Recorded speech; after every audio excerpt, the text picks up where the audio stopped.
Good morning, everybody. It's Claire Jones here from Your One Life Healthy Weight Solutions, and I'm here with you on Monday morning, the 6th of February 2023, and we're here for Monday Morning Matters, episode 33.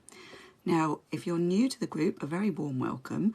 These sessions every Monday morning, just 10-15 minutes long, where I will be talking about issues that matter to you in relation to weight loss, and I do it on a Monday morning, hence why it's called Monday Morning Matters.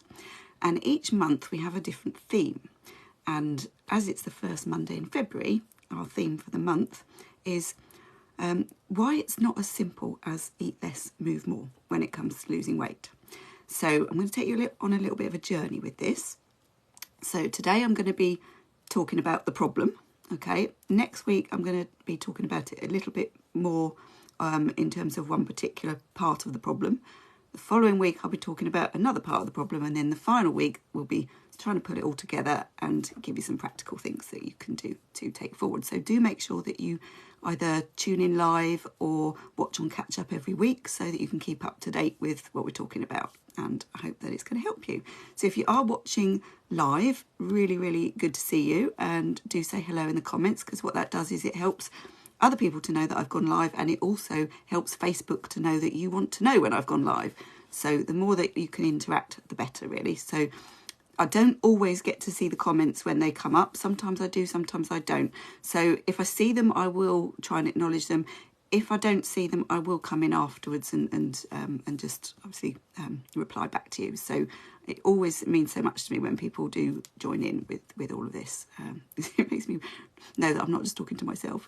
So anyway, without further ado, I'm going to crack on because we've only got 10-15 minutes, and I could say so much about this subject. I really could.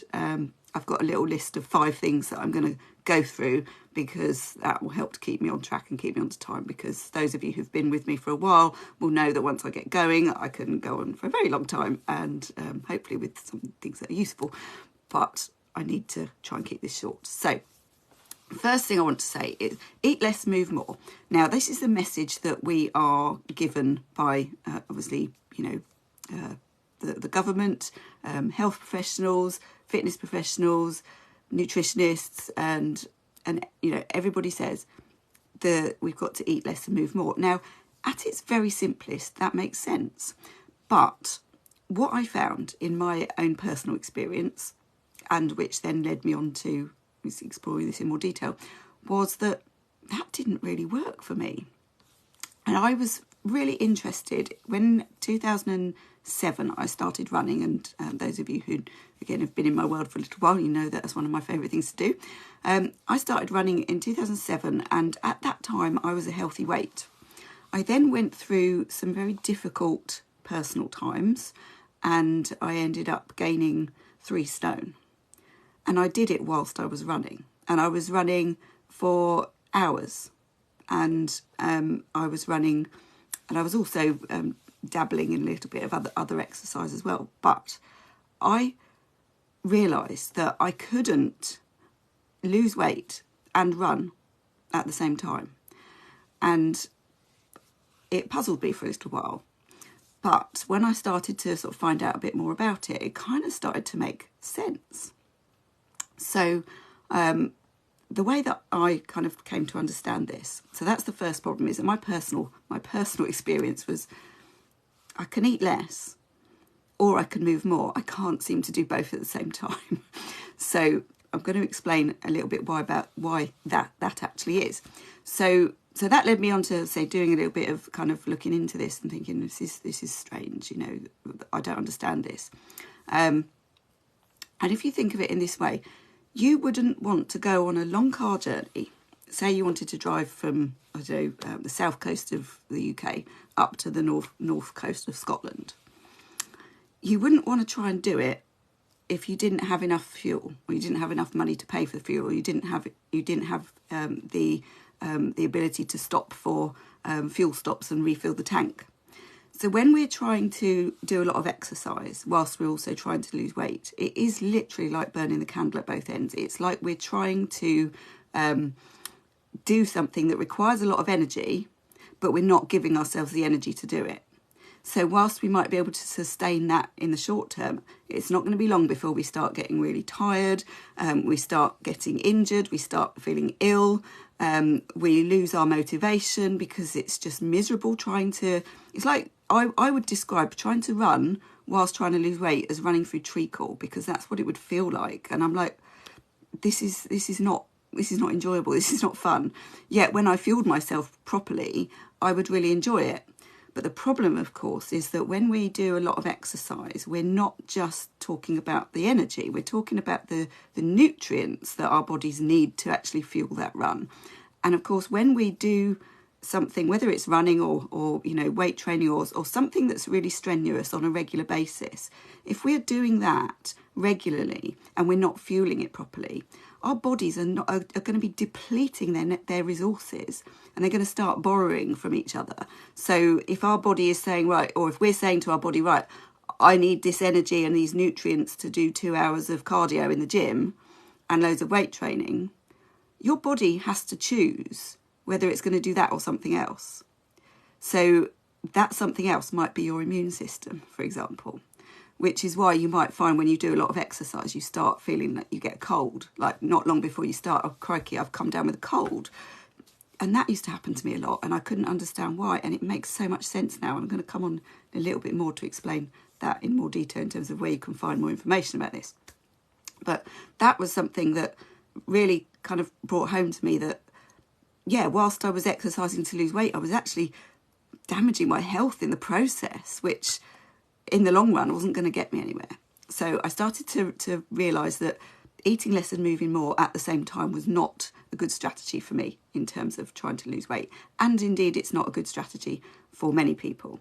Now, when I talk about exercise, what I'm really talking about here in this scenario is strenuous exercise, because walking has been shown as to be one of the best things you can do to support weight loss.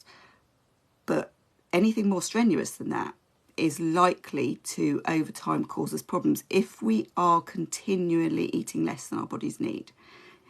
You may have heard that people sometimes cycle through periods where they eat less and drop the activity down, eat more, or do more activity, eat a bit more.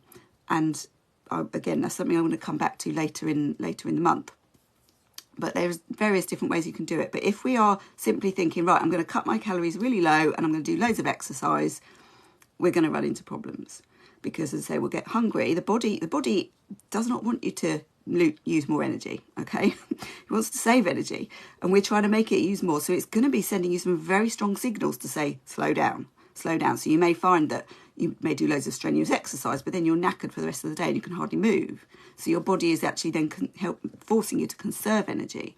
You might also be in the frame of mind of, well, I've done all this exercise, so it doesn't matter what I eat for the rest of the day. Well, it does. Really, it does. Because the amount of calories that we burn through exercise is not anything like what your fitness tracker tells you it is. So if you can take one thing away from this session today, is do not take any notice of the calories that your fitness tracker is telling you are burning. It will be wrong. And again, I'm going to come onto that later in the month as to why that is. So just park that for the moment and maybe just remember that just because your fitness tracker says you burnt 300 calories doing what you did doesn't mean you can then eat 300 calories. And it really annoys me when certain food trackers like MyFitnessPal, I love MyFitnessPal, I think it's really, really good. It's a great free option. But if you've got your fitness tracker linked to it, it will say, you have earned so many calories in exercise today. So you think, great, I can eat more calories.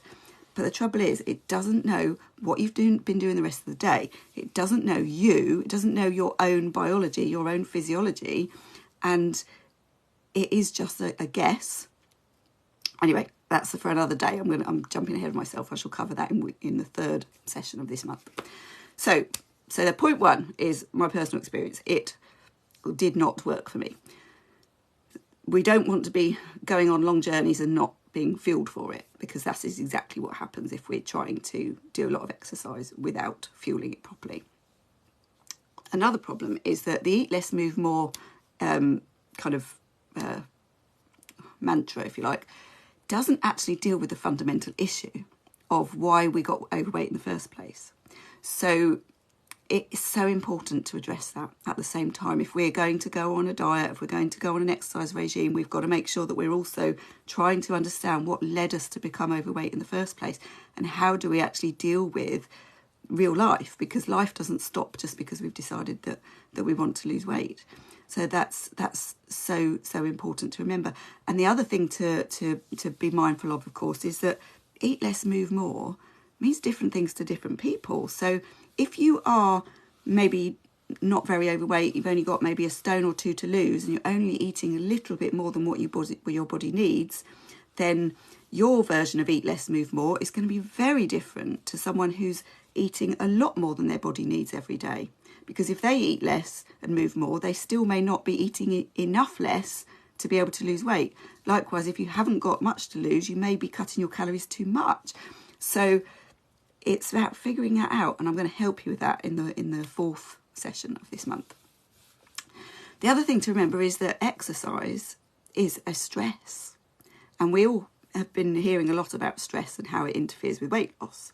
So if we are putting our bodies under undue stress because we're over-exercising, that's going to be counterproductive.